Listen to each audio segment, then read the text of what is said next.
Oyawre kendo nyako Ramogi Ajwang' ageno no kinyi mari dhi mbele e yo makare gi thuolo ni wadonjo e twak mokwongo e chenro mar upinyo kinyi makawuono thuon wacha mabende wadwa twake otudore koda agigo mabende timore e duond bura mar ODM. ODM ochung' kanye kata ochung' nade? Ma en kaluore kada twak mabende ODM ne ogolo odiochieng' manyoro kod jofwambo kabende nyaka sani koro duond bura mar ODM okawo kang' makende mar golo e register margi mar ODM jod bura abicha mabende nyaka sani giwacho ni otudore machiegni koda sirikal mano mar Kenya Kwanza. Ang'o momiyo magi timore? Ok ber ka in jatelo moyier to in e duond bura titudori kod duond bura machielo kose nang'o matimore. Mane momiyo kinyi makawuono abedo kod thuolo makende mar bedo koda mano jakom mar ODM kata jaod bura mogwel John Mbadi. Wadwa goyo kode mbaka kata wadwa twak kode mar mondo miyo nyiswa ni to nyaka sani duond bura mar ODM ochung' nade. Machiegni ahinya e twak mar okinyi makawuono John Mbadi chiew nade? Acho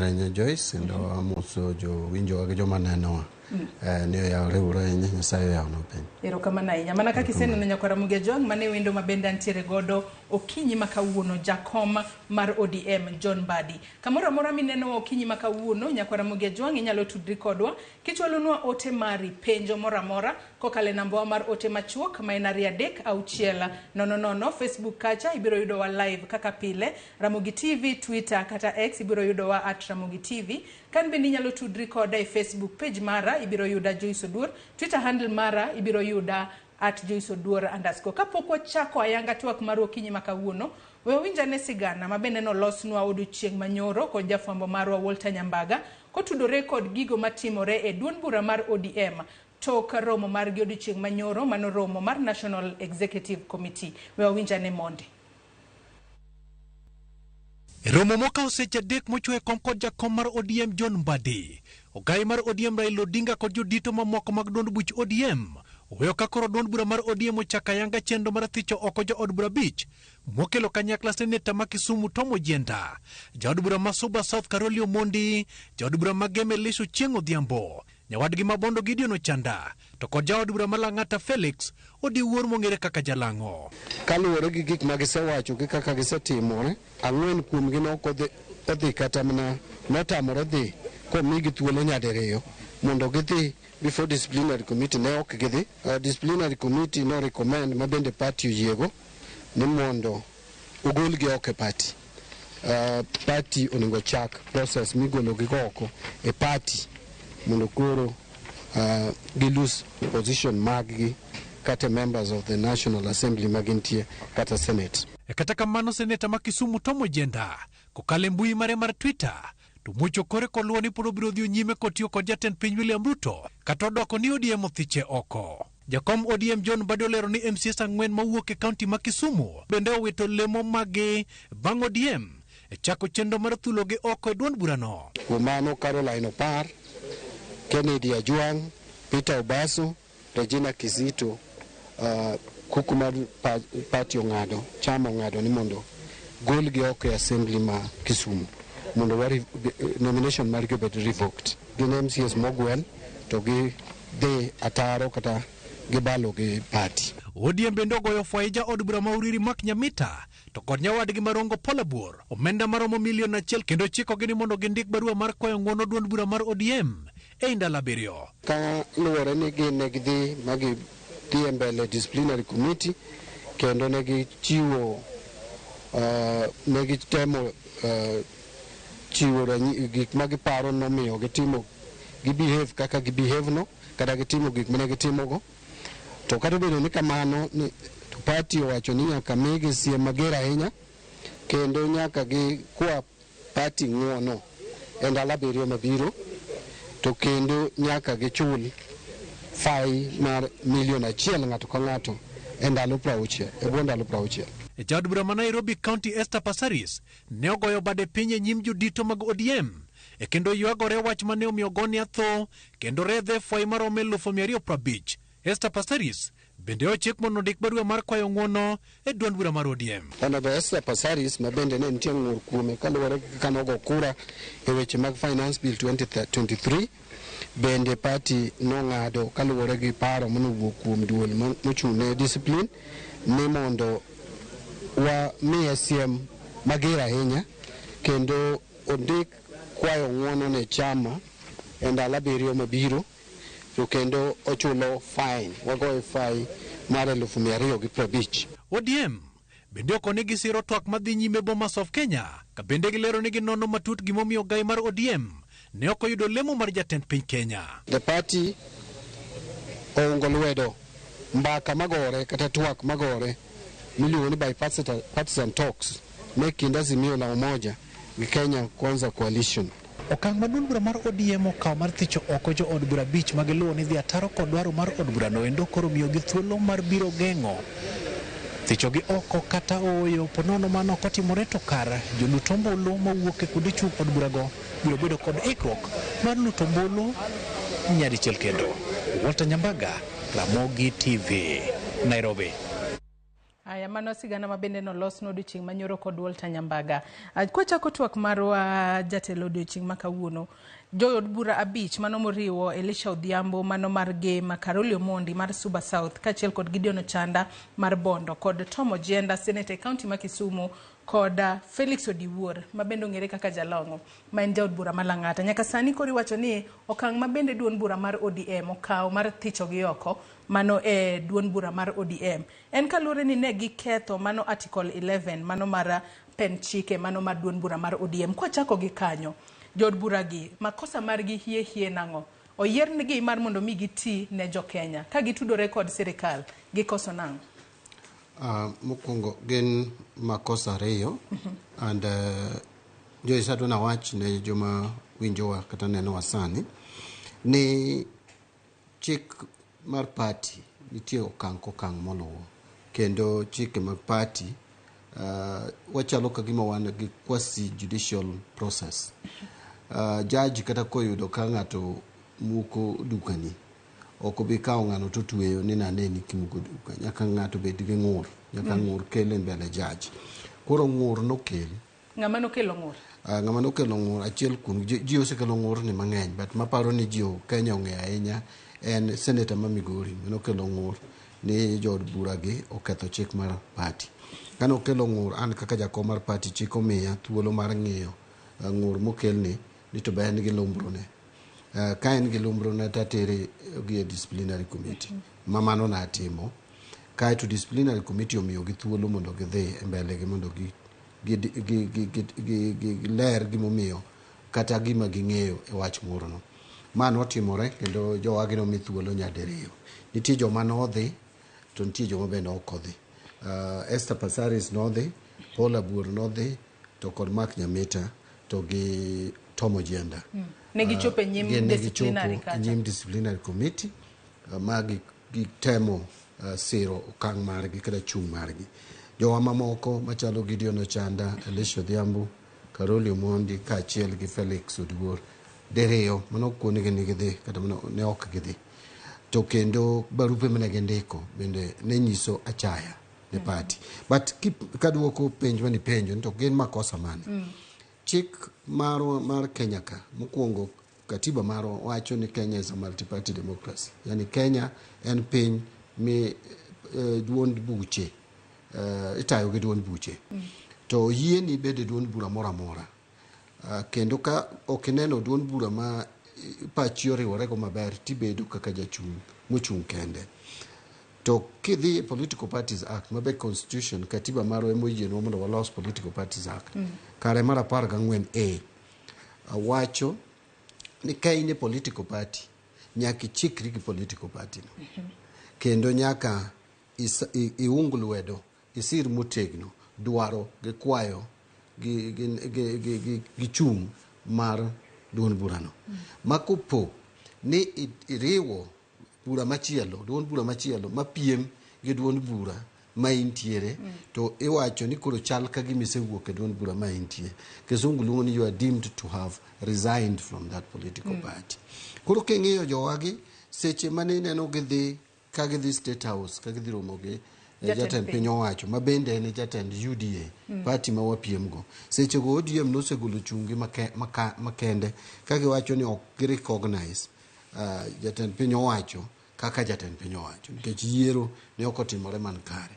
Koro gin seche go be mane gidhi Ramogi gi William Ruto ma wan kaka chama ne ok recognize. Mano namba 1. Mane chik mokwongo mane giketho. Mar ariyo, chik kendo wacho kisomo chikno riwe gi chik marwa kaka ODM ni okoningo ipingi gima party oseng'ado e yo ma oluwo chik.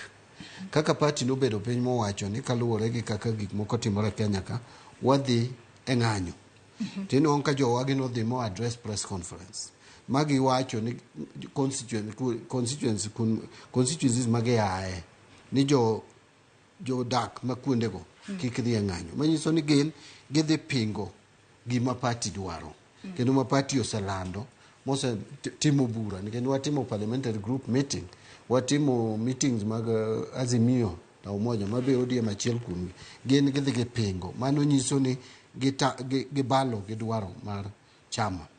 Kendo adwani unda Amerika bende ni jowagi ng'eny gi inongo ka moko kuomgi osegolo wuoyo machalo mna kagima gidwaro ni pando party olwar.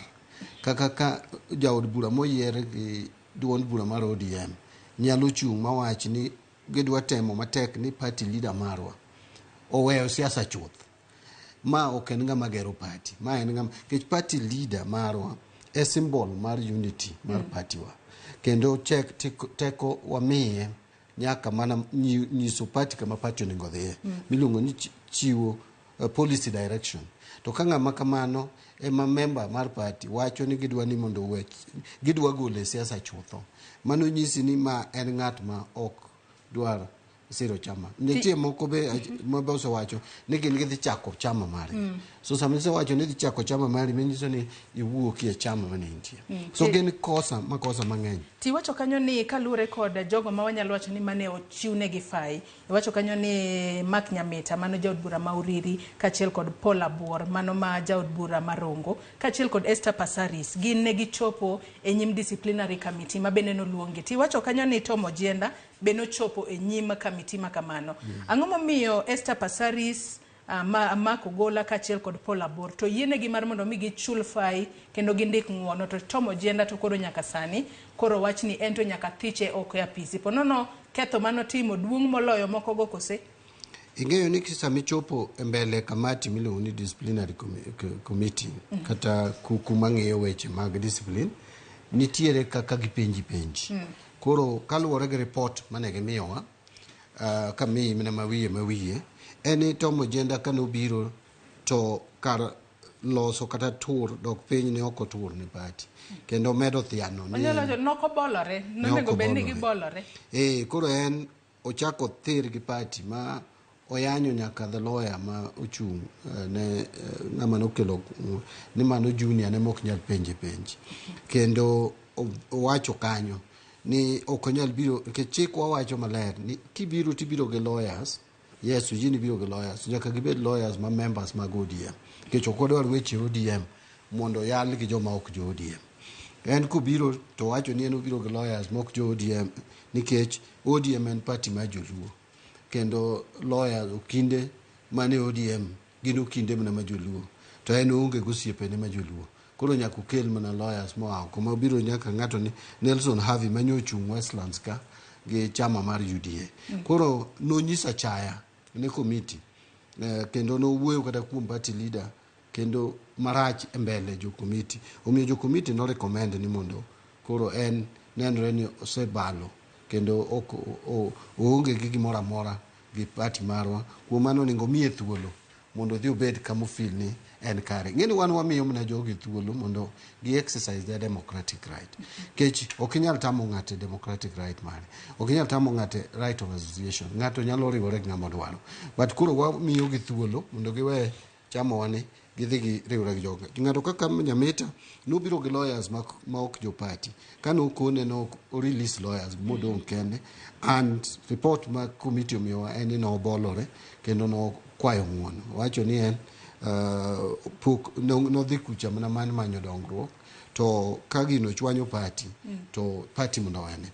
Ng'ato kaka Paul Abuor nokelo wach ni en gima ne chande gi party ni nokete komiti achiel kende to jomoko nitie manigi komiti mokelo ranyisi nitie joma nie kare komiti abich or akia ni mano ranyisi mane manokelo but party nowacho ni kata obedo ni nokelo ranyisi wach mag komiti go mago excuse ke nitiere channels mag party minyalo luwo kineno ni party ok dhi kodi maber esa patharis bende nodhi moywagore koro ji adek gi nokawo thuolo mar wuoyo gi disciplinary committee e yo monego bed ni japati koyudi kech makosa to ng'ato nyalo timo koro koyudi gi makosa to kiyie ni an ma natimo makosa to we koro mae kaka dwa wuotho to party ng'wononi but jowa mamoko ojienda ne ok otimo mano jowa mamoko ma ang'wen mabodongi to ne ok obiro omigi thuolo nyadiriyo koro manaka ino ng'ato kako chanda ukoni en ok onegi miluonge disciplinary committee kendo ndiko barua wan go ni keche no dhi romo gi head of state kendo ndiko in bold manyiso no nyiso party ni gik muwacho go okobadha Elisha to wacho ni chairman mar party ma en an onge gi thuolo mar luonge en National Assembly ema nyalo luongo go ng'ato kaka Roli owacho ni en ok onyal biro disciplinary committee nikech odich oloso yore constituency ne koro ok wang'eyo ni Karoli Omondi en engineer ma loso yore to kata ka en engineer oonge thuolo madobige mbele party mondo owach nikech ne adwani awach ke Joyce jogi no mi thuolo nyaka virtual imigi thuolo nyadidi omigi thuolo nyadidi well chikwa wacho ni mi thuolo nyadidi but gima chikwa wacho ni ka chairman refer the matter to disciplinary committee gin gi 30 days to tieko wachni mar chope nyim committee koro mabe no nyisgi mo yienegi adoni mabed very clear mo yienegi kata appear virtually mano ko kale yor biro inyalo bedo yor mbui mano pod ne gitamore koro ng'ama kamano party dang tim kod yango kopogore kod mano wantiere kod MCAs mogwel e county ma Kisumu mano motingo Caroline Opar wantiere kanyo kod Kennedy Ajwang Peter Obaso kaachiel kod Regina Kizito mago bende gin MCAs mawuok e county assembly ma Kisumu ma bende duond bura mar ODM nokawo okang' mar ni ogolgi oko kata othichgi oko mar ODM kaluwore kod gross misconduct kata wanyalo wacho ni tim maricho. Inyalo mana lero ne jopiny ni gin to ne gitimo ang'o hie ero jod bura gi wang'eyo ni gin makosa margi en dhi romo kod jatend piny Kenya William Ruto to ka nopenjgi gimomiyo moko kuomgi ok ne gichopo e nyim disciplinary committee to bende barua mar kwayo ng'uono no gindike yo makare. MCAs ang'wen gi gin to kargi ochopo nade boriemgi e duond bura mar ODM kata magi lemono mar MCAs mogwele county ma Kisumu. Erokamano Joyce, ing'eyo jogi gin MCAs mogwel sama chama gwelo ji chama medo ngufu margi achiel kuom gimomiyo chama dono med ngufu mare en ka nitie gima chama nie gi dwaro to koro gino nyalo donjo e yo makare nikech jo gin gi ngufu e National Assembly koro MCAs gi ka party nose ng'ado ni wan ng'ama wa support mondo bed speaker mar assembly ma Kisumu en Elisha Oraro MCAs gi otamore gin gidwa go kura ne ng'ama chielo ng'ama bende party ne ose bedo gogi ng'ur ok seche moko ng'ama chielo mane gidwa go kura ne ng'ama pon no neno ka ne gineno ka ber ne gikose nyaki chung gi party. It is not about berni it's about the party ka ukidwa bede party to resign ti bedo independent to in yaka nominated MCA itukuru berni nade to party to miyo ithuolo mondo dhi assembly kacha angumo mi party is nominate angumo mono ji kawa ji wayudi ayuda kaka Joyce Inka kawi akawa teri assembly ma Kisumu angumo mi ODM thuolo mi UDA thuolo mi parties gi thuolo nikech parties one a multi-party democracy party nyaka bed gi teko e assemblies gi emo mi winjo kiwacho ni assembly ma kama kata county government ma kama ok dhi maber to en mar jo ODM dango bed mar jo ODM nade ka the assembly marwa jo ODM mantie ok nyal timo dwach ODM to bende ng'ama ne gidwa gone kura ni en ng'ama osebedo gi chochni gi chama kata sani en e UDA yes no en e UDA as we speak today gine ma coordinate weche mag UDA to nominated MCAs magwa party leader luongo ge mondo engage kodgi mondo ka ng'ato nigi paro ing'eni ka in gi paro mopogore gi chama thuolo ma in go en dhi e bura mar chama tigolo pachino. Ji nyalo tagi pachino but isegole. So kano migi thuolo mar romo gi none other than the party leader won o kata mana chairman o kata mana governor ma Kisumu. Party leader wacho ni kare wabi Kisumu arom kod wawinj joma neno ni Elisha ok onego bed speaker mondo lera ne gimomiyo ok gidwa ni Elisha bed speaker. MCS gino instead of the Nakuru e bura machielo to ging'eyo maler ni party leader dhi romo kodgi to gin nominated MCS mag party.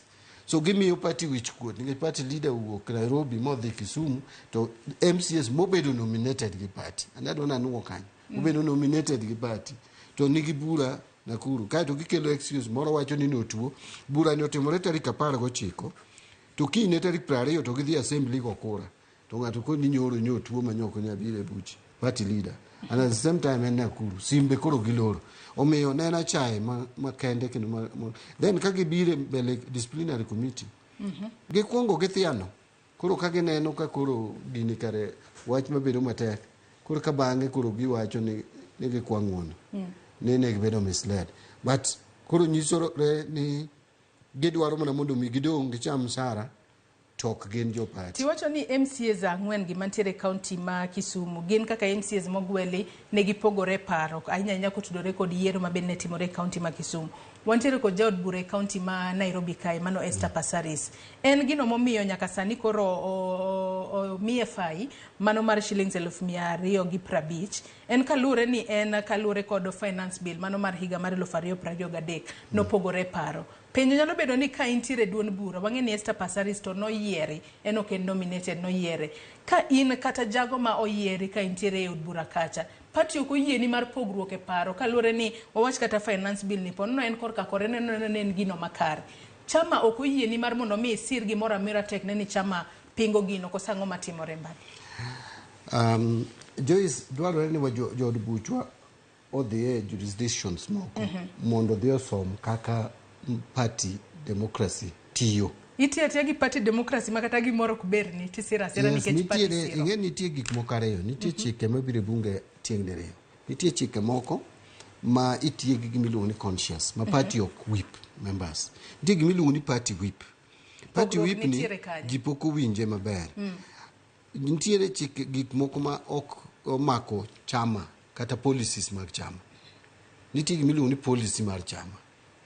Mise mas chama ugede momi iwacho ni ma ODM to ma UDA neno ka UDA nyo owacho tuchika kia gi bottom up and all that one kaka ODM wana social democracy one wang'eyo nga ngima mag jopiny to ngima mag jopiny chalo nade one interested in growing the economy koro chike moko kaka gay rights for example kaka weche mag abortion weche mag animal right mago ng'ato vote gi consciousness kata kidhi Westminster model mane kaka gitimo to nitie gimoro momako chuny chama machae moluongo wa bunge mar miluongo ni parliamentary party wan gi parliamentary party to gi party ma oko parliamentary party otelne gi minority leader minority whip and national assembly and senate kose luong parliamentary party oluongo bura miluongo ni parliamentary group meeting mo wacho ni chik ni gigolo pachgi te to wacho ni ma e kaka koro party onego timo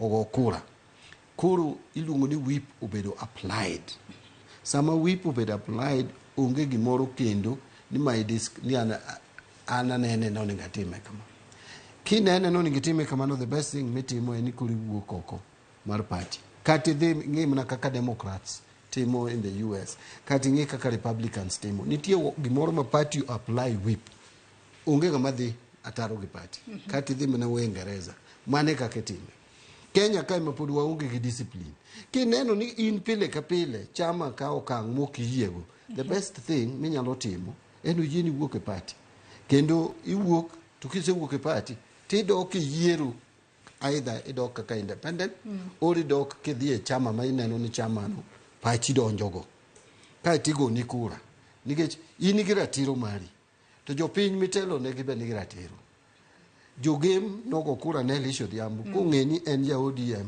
odhi support weche jo ODM sama koro wuok oweyo weche jo ODM pok odhi openjo jogem to kopo ni jogem moyiene mondo dhi nyalo mana bedo approved e ballot ka ji odok e debe koro dhi nyisa jogem ni ato to no yiera gi ODM to chike jo ODM jok mora achiel kuom gen gi tama dhi kuom Ruto mar ariyo giketa ni mondo go kura ne finance bill against finance bill an ahero finance bill ni an adwa ni mondo keto suru e mafuta so jogem decide ni adieri MP wani obalo gi ODM to wamor kode to gone to kinyal bedo ka gi mandate manyo mi kokadho kuom ODM titimo go dwaro mopogore gi ODM te wacho ni mano ratiro mari ka en ratiro mari jok manogo kura gemka gito ngama dhi chung ne ratich joma nogo kura Suba South ka gito ngama dhi chung to koro ngato nyalo bedo ni penjore ni weche makamano en weche mag disciplinary kosen democracy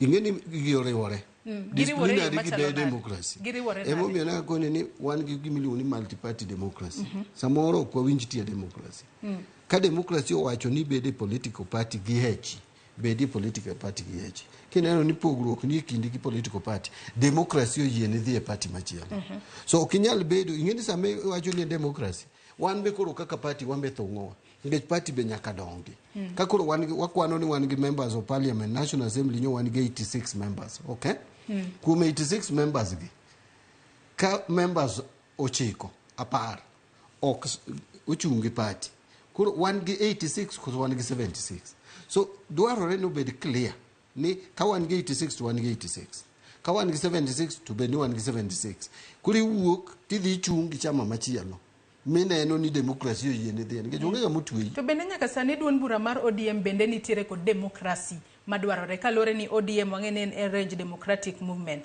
bende demokrasi no nitiere yo makare kalore ni nyaka sani ka jomoko kawo kang makamae wach kara koro kaka Esther Parsaris no kawo kang mar siro finance bill wantiere kod jod burago manyaka sani gin giwacho ni nyaka wati machiegni kod jatend piny Kenya mondo wayud dongruok bende nitiere demokrasi kanye ODM gi sani demokrasi nitie momiyo ka ODM chiwo thuolo ni bilera ne nguru wuok nikech ng'eyo Joyce gima ok yana sana ka Parsaris odiogo kura ne finance bill to members magwa ma Nairobi manogo ne kura o complain ne party kendo Esther Parsaris an gi barupe mowuok kuom members mag ODM ma Nairobi ni wan ng'at manyo wayiero gi party ni koro ndhogowa wadwa no kawo ni okang to an bende kaka jakom ni kidwa ng'e ni demokrasi ni ODM wach no katiek kuom awuon akunga ndiko na Esther Parsaris mondo lera ne gimomiyo kawo kang machwanyo jok ma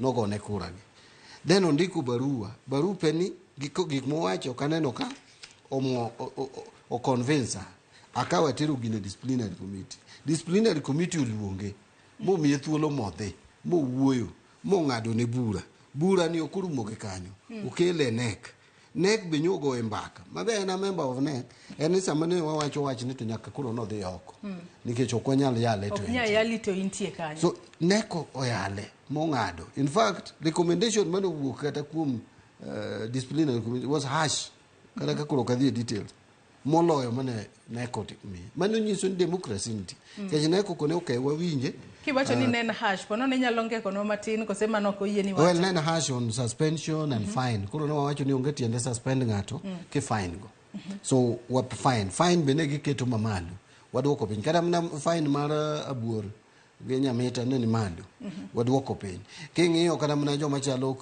these are the five Ojienda Karoli and the rest ne recommendation and give fined in one case ne gin cases are by the way most of them jok ma ineno beda wacho ni mondo golo ka chama moro inoko wacho ni give fined moko wacho ni koro wacho ni okinyal wacho ni wachako process mar golo gi party to kendi kono gi nige chul pesa party onge tiende to bende nyaka sani wanyalo penjore ni committee no mabende hotel ne kanyo kod Professor Ben Sihanya mano disciplinary committee mabende jotelo gi nonego be ni chopo e mbele gi bende disciplinary committee no nomiyo gi thuolo moromo mar mondo mi pono no gi chop kacha gi ler korka korgi kotudore kod gigo miwacho ni gidhi ataro mar chike mag party bende no migi thuolo moromo minyalo wach ni yes no mi thuolo moromo to no kuchopo koro koro wangado bura ni wathicho wuok e party committee ni aparo ni I'm very happy amor gi kaka committee ni wang tiyo tije obena ka committee mokwongo jana ofelo e case mar Aisha Juma modhi oyudi ni chairman Kalungu committee en oromo gi Aisha Juma kende kaka chairman. Mane manomiyo kesa Aisha Juma no fail. Nonego achake kende. Committee ni nomiyo jogi thuolo in writing. Ma jogi okwayo ni all of them nowacho ni tarik momegi no ok ne ginyal biro, jomoko ne nigi reasons ni ok ginyal romo Chungwa House nikech ginyalo bedo harassed gi jo party man kanyo. Koro ne gikwayo ni girom kamoro ma ok Chungwa House kendo date machielo. Ochako migi date mar ariyo mane ok giromo Chungwa House kaka ne gikwayo. Kendo joma ne neno ni ok nyal bedo physically no mi thuolo ni kata ka tek ok ochuno ni tinde ji nyaka rom physically. Wanyalo romo kokadho mbui. Ma jogi no kubiro ge oro lawyers to biro to gibiro. Reasons momiyo gibiro mana setemo lero mbele. To lawyers magioro o kata members mag ODM. To chik to gin go. Onge ngata ma kapok ibedo jaod bura gotiko mar ODM. Isomo chike mi sign gimiluongo ni code of conduct. Itimo agreement gi party. So ging'eyo chik ne ODM okoyie okinde mawuok oko mar ODM. To gin gioro okinde mawuok oko mar ODM to be ok gibiro. To gima kae to response magimiyo disciplinary committee bende mana manyisa chaya. So jogi nomi thuolo moromo. In fact kanitiere moromo ka due diligence para ne Joyce kuma ne wach ni wuokie. Dogo jomoko nyoso separo. In fact members wa moko nyoso bedo ka gonwa koko ni wan kaka party okwa act ka nitie ng'ur mokel to walenga tutimo mos kata kamano wadwaro ni chik mondo lo pogruok nitiere kanye koro ang'o monyiso ewi members ma pono no bedo suspended to koro ang'o marito gi koro what next for them to ka koro party osewacho ni koro gin igolo gi register maduon bura mar ODM ini ne onego benit ka thuolo maromo nade mar mondo mi gol gi register mar duon bura mar ODM to koro ang'o kendo mabiro bedo chal margi e kinde mabiro mbele koro en mane jok ma onego gol e register mag ODM nitie some processes moka dwa dhi details ka mag nyakalo nikech okwadwa timo gimono okwadwa we loose ends wadwa ni wared kamba mondo wabed fair to ng'eni case no bro dhi nyaka a National Governing Council.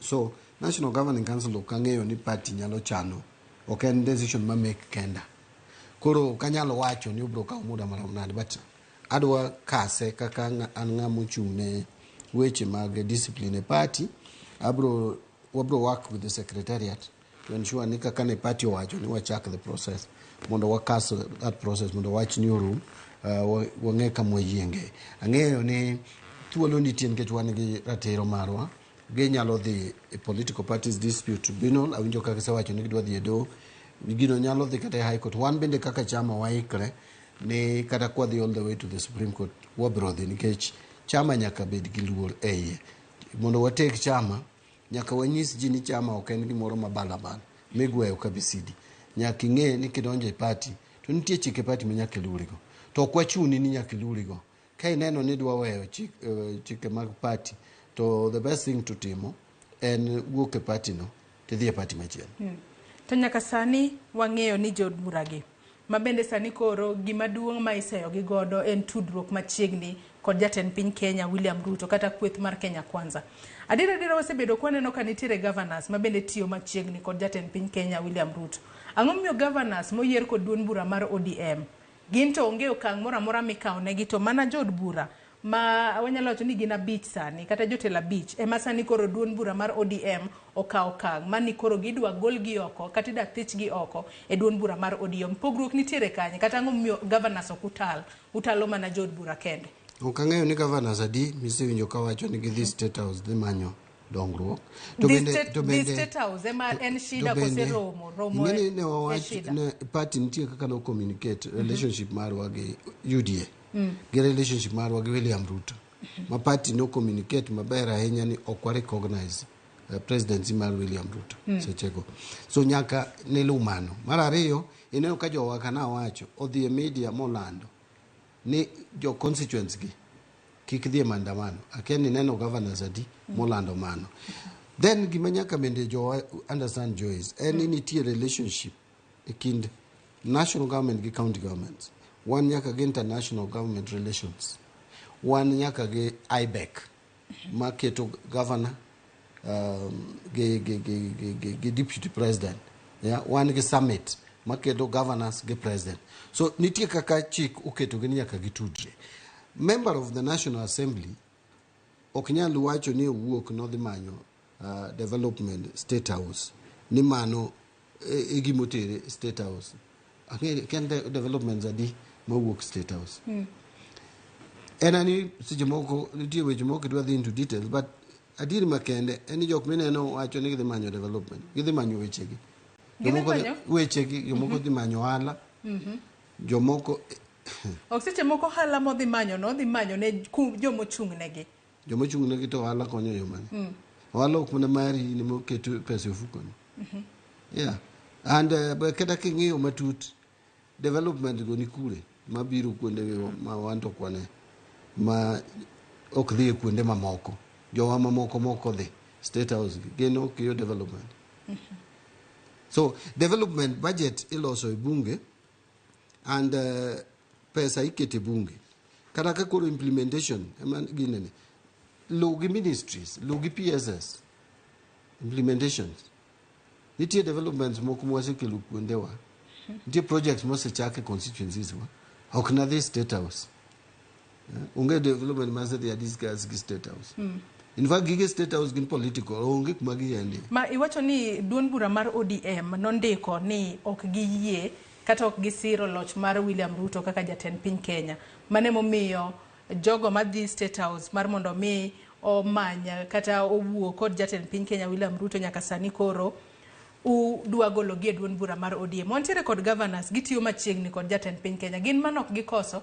Adwa ni mak na paro no gi kanyo matin waka uyuyo gi sani. Nyakora Ramogi Ajwang' wantiere e twaka kod jakom mar duond bura mar ODM mano John Mbadi. Watwako tudore kod okang' mabende duond bura mar ODM okawo mar thicho oko e duond bura margi jod bura bich mabende itudo kod kweth mar Kenya Kwanza. Wamodho mana pi matin kaeto waduogo wadhi mbele kod twak. Med chwalo ote magi kata penjo moramora kokale yoro waduto te mag tudruok. Abiro bedo kasomogi to kiyuyo mwakao gi sani.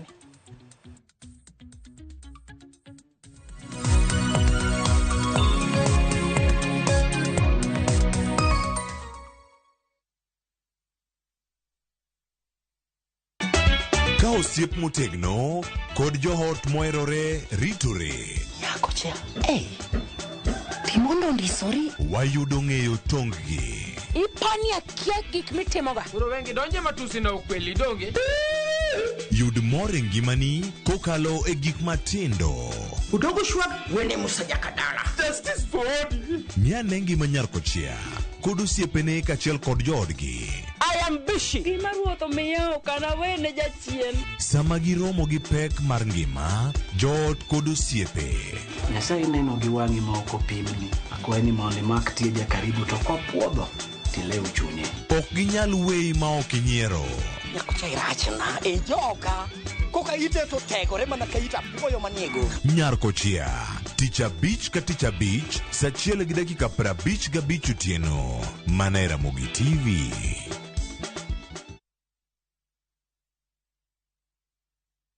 Ageno ni ano kawiro makeup mang'eny ahinya. Angadio ni nitiere nyako kae momori ahinya. Introducing Kundali Bhagia in Luo. This is a story of two sisters who lost their father, and in their quest to find their mother in another town, they find love. Anaere ainya Prita. To kendo gimora more wi mora. Enjoy this romantic drama of Kundali Bhagia in Luo on viewsasa.com. Mano ber ahinya. Era mit, era odak e kindwa.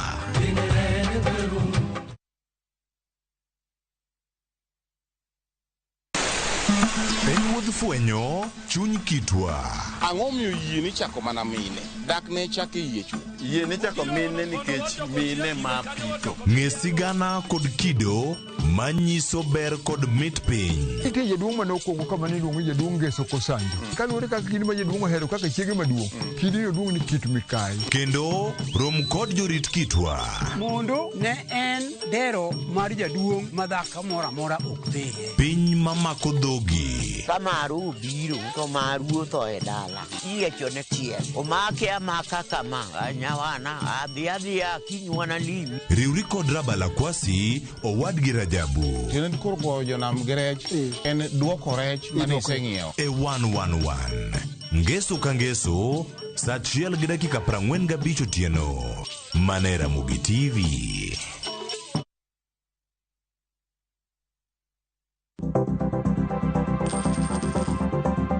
Mondo mi ikungo omenda e yo mayot kendo e yo mowinjore, onego ibed kod paro mar kungo dwe ka dwe, juma ka juma, kata odiochieng' kodiochieng'.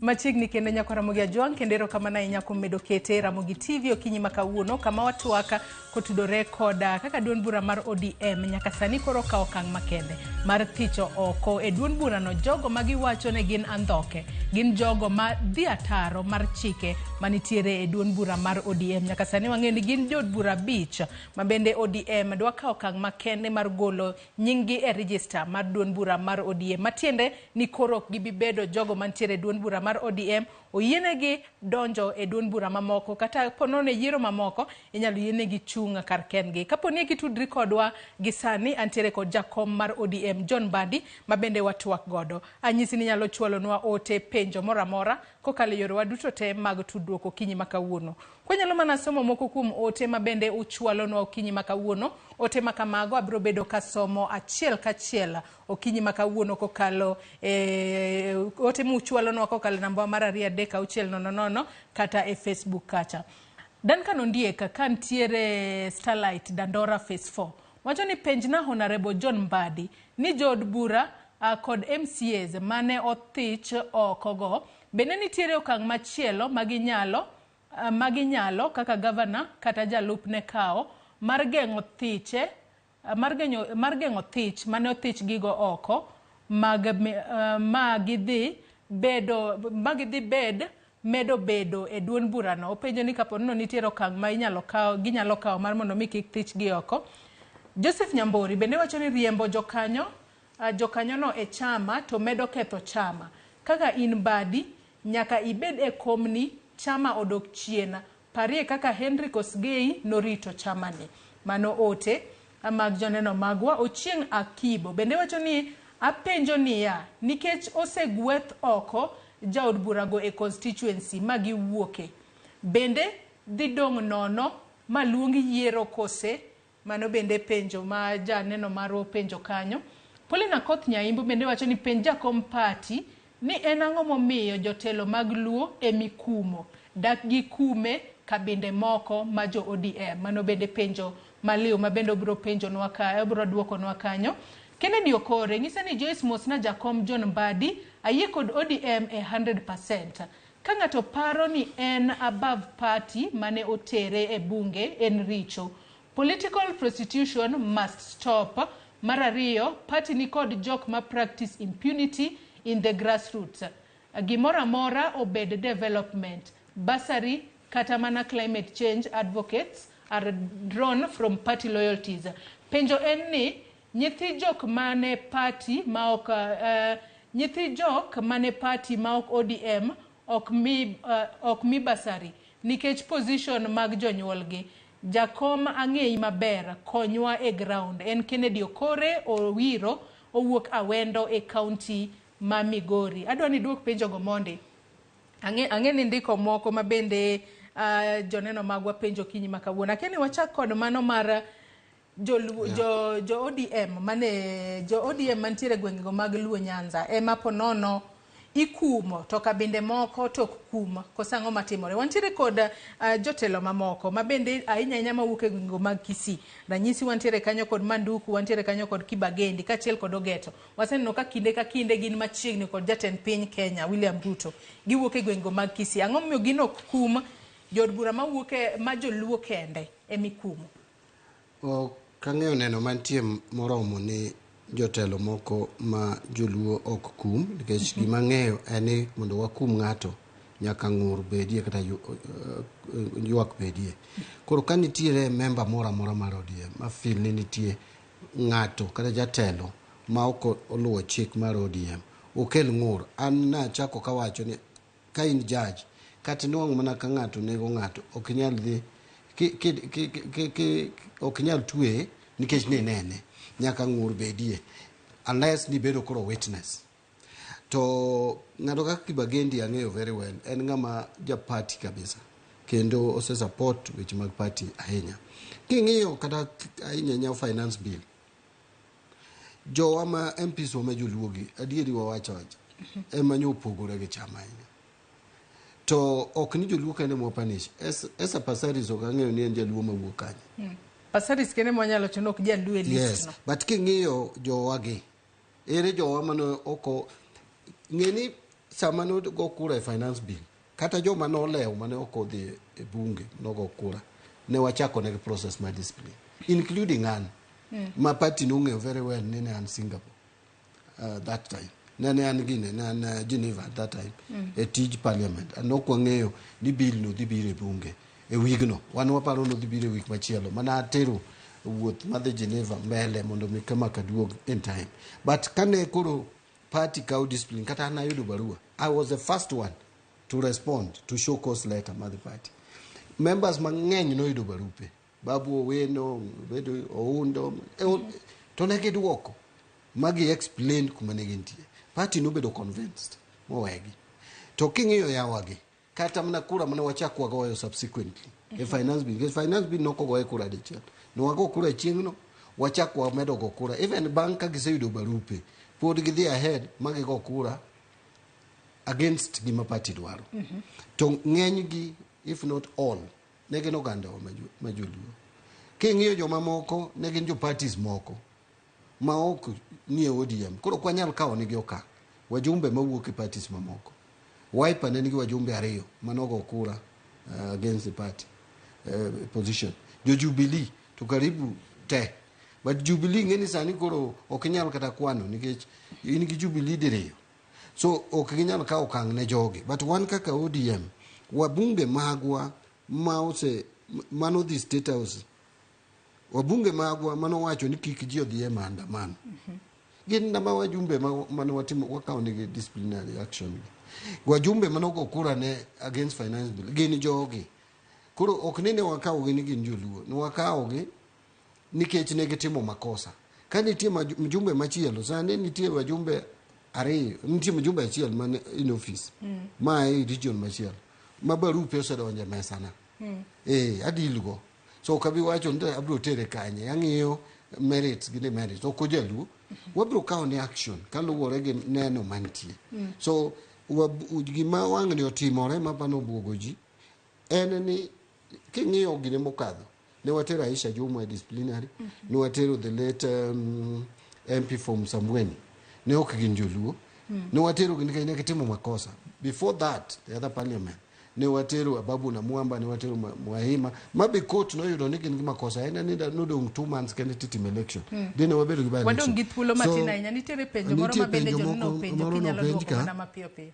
Awinjo ka ng'ato nyithind joma ok yud basari ka basari ok onego chiw kaluwore gi weche mag political mag chung mag mano en tim maraj ma kopo nitie jatelo matimo mano to we emomiyo wadhawo gi national government ka ni giwe discriminate against ODM nikech wan be wachulo osuru kata nokigo kura ne ODM in gi ratiro mar bedo yudo basari penjo mag luo or kamora mora mag ODM nie giteko.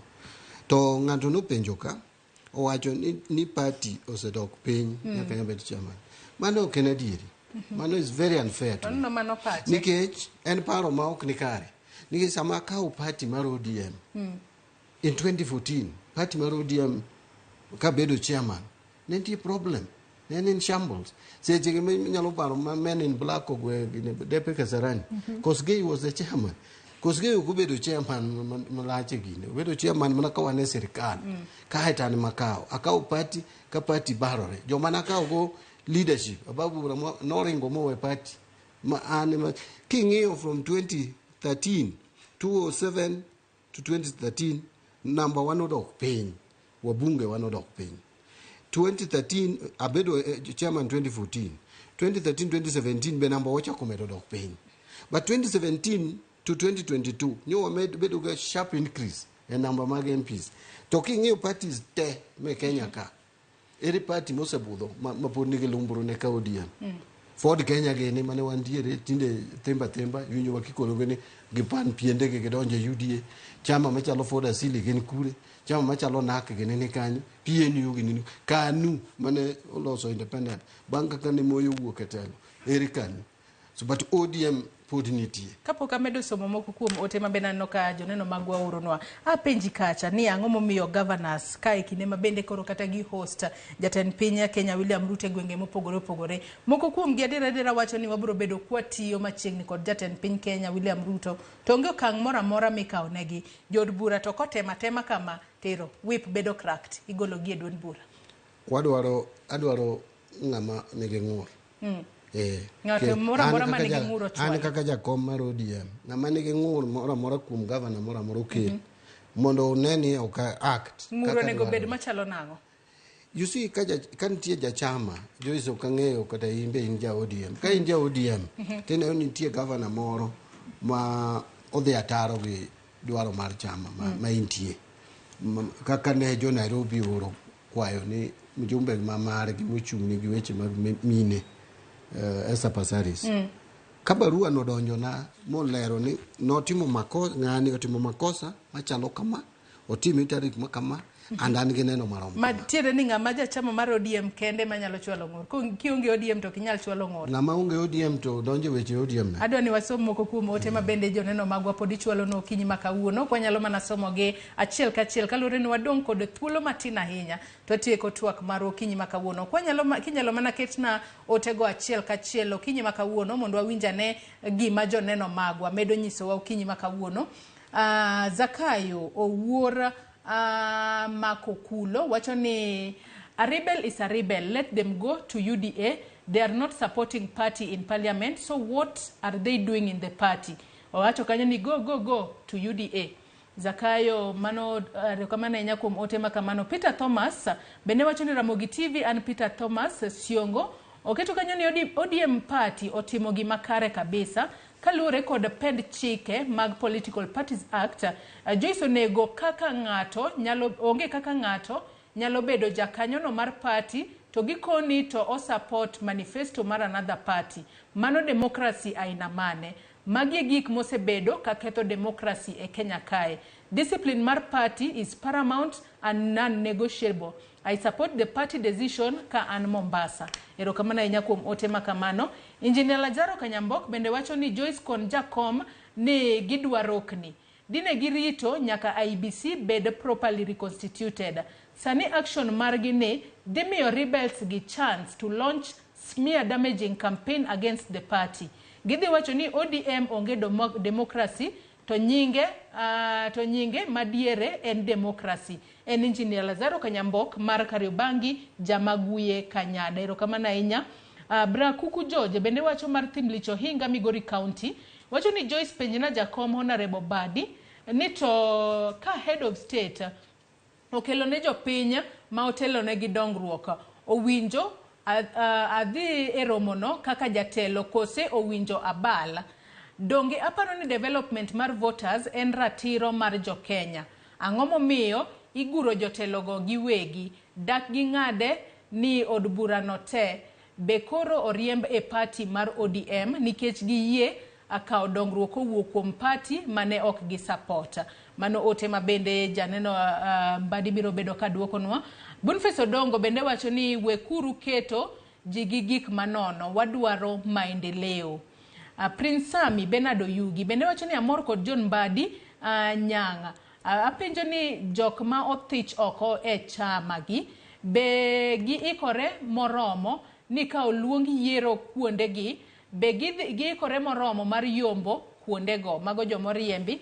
Ka bende Collins Ojuka bende wacho ni penjina Mbadi ni disciplinary actions itimo mana ne joluo kose Simbarati Otuoma kod ma Mombasa cha mano Abdul Swamad Sharif Nasir osewacho ayanga nyadi nuoya ni gitiyo gi president. In fact, Arati no wacho ni gin gichiemo moromo. Aya, Festus Otieno bende wacho ni dejo ODM nyalo wito oko jogi ma ok tim dongruok e gwenge moyiergie di koro wan mabor miwuoro. Apenjo ni Simbarati kod Otuoma ne osewacho alanga ni gitiyo kod Ruto. Gin bende idhi riembgi. Mago mana moko kuom penjo ma bende ambasi penjo Mbadi kanyo. Ka bende Rastas Kwaka Oluoko bende wacho ni those MPs should leave ODM and seek fresh mandate. Governor's case is different, for they have a framework of working with the executive. MPs don't. Mano paro maleu kanye Rastas. Festus Otieno bende wacho ni Mbadi ero wacho ni ODM okoyango Ruto kaka jatend piny. Koro wabunge mag ODM kik tudre kode mondo okel dongruok e gwenge to usuru jiduto golo. Otemo gika mara brother Wilberforce Otieno wacho ni awinjo chenro mosna my political role model jaduong Mbadi. Penjna godo weche adeka. Mokwongo, bang' riembo jod burago, what next? Ka oponi gidhie doho ma doho oyienegi mondo giduog e party. Penjo mar ariyo, ka oponi doho oyieni mondo jod burago mag ODM ne oriembi gi kaluore gi chik, will the party give direct party tickets to other cronies kaka ne gimiyo the expelled MPs? Penjo mar adek, ang'o ma omiyo en kaka jakom party oywak ni UDA kao piny Luo and his party Raila fought for multipartyism. Kwani multiparty ni oko winjo oti e piny Luo. Akiani wachak mana kod penjo. Mabende penja adek, mabende Wilberforce penjo. Mana mapio pio kwa tieko twak maro kinyi makawuono. What next? Kuponi party gidhie doho. Jomoriembo odhie doho kacha to ponono doho wacho ni ok giwuoge party. Giwin bura yani. Well, wabro dhi wambe wanyalo appeal. Bura ni nyalo dhi nyaka Supreme Court nikech it is all about interpreting the law on multi-party democracy. It's very important. In fact, watch ni any backbone mar our democracy. Respect my political parties. So we are prepared. Mano gimenyo wacho kate meeting, one prepared to the all the way nyaka kate Supreme Court. Because what one will work at discipline in the party. But kado otamore finally to ingeni do okudu wakadh chik mado mane biro bedo ni erumbe. Yes, so members will neno kaka deal kodgi next time. Kopo nigi tiek wadhi e yiero, ibi chiu direct ticket. Okanyalo ngado mano nikech okan gi authority ma chiwo tickets. One gi National Elections Board moningo bed ni ng'iyo kaka ichiwo tickets. Kod ichiwe direct, kod itimo nomination, biro luwore gi findings magwa kaka party gi kaka wanyalo win back. Nyaka waket candidate manyalo yombo candidates mamoko. Maradek the other Maradek wachno mar multipartyism jodi mosebedo ka yuak ni UDA soyo tiende wanyalo wacho ni stronghold mag ODM owacho ni jakom yuak ni UDA biro no onge kuma se yuak UDA kaka political party gitemo kaka ginyalo mondo gidhi e piny nyan Luo en ani an kaka jakom mar ODM kada pinje kunde ma ODMs nitie anyano kaka gitemo target piny Luo Western bane no kagitemo kuma wantie giteko coast bapani gitemo matin but an kaka jakom mar ODM kanya ling aneno ka parties moko compete godo nyaka ambende awuo ne party nyaka nyis jopiny gimomiyo nyaka ge support ODM and gimatemo penjo en ni to ang'oma kech gima UDA biro go nigidwa kelo dongruok so ena gima kisugulu promissory note wabiro kelo dongruok donjiuru e UDA ana wacho ni kage dwaro ni giyud jomoko e UDA gikuong gikel dongruok then kuro gibini ne wakelo dongruok ma gima kuro donjuru to iga kuro rumo. Just let me tell you, government mora kata kai ne mpiko yieri iga manyalo determine kote dok en ikimoko kaka ichako tich gi make judgment makoro Kenya loko in the next 2-3 years ok bi loko ka you decide ni irach ama ok gidwar mondo lok pach gi kata kule tima ngote. So sani endi gi gachiel ni nyaka nyo UDA donji. Okane kuma gise yuayo go. Thuolo marwe maneno karumo kinyi makawuono. Ponono ni jod bura beach gi. Ma ODM osekao thuolo kata oseng'ado bura ni golo nyingi e register mar ODM. Ponono gibolore gikwayo ng'uon inyalo ng'uonne gikose kachiel kod wach ni mogik ka watieko. Joyce anyalo wacho ni ing'eni gini pok watieke, pok obedo concluded. Na wacho ni wach yawagi biro dhi nyaka kata mana National Governing Council. Nitie jombo se ng'uonne gi National Governing Council. I remember the late Dory.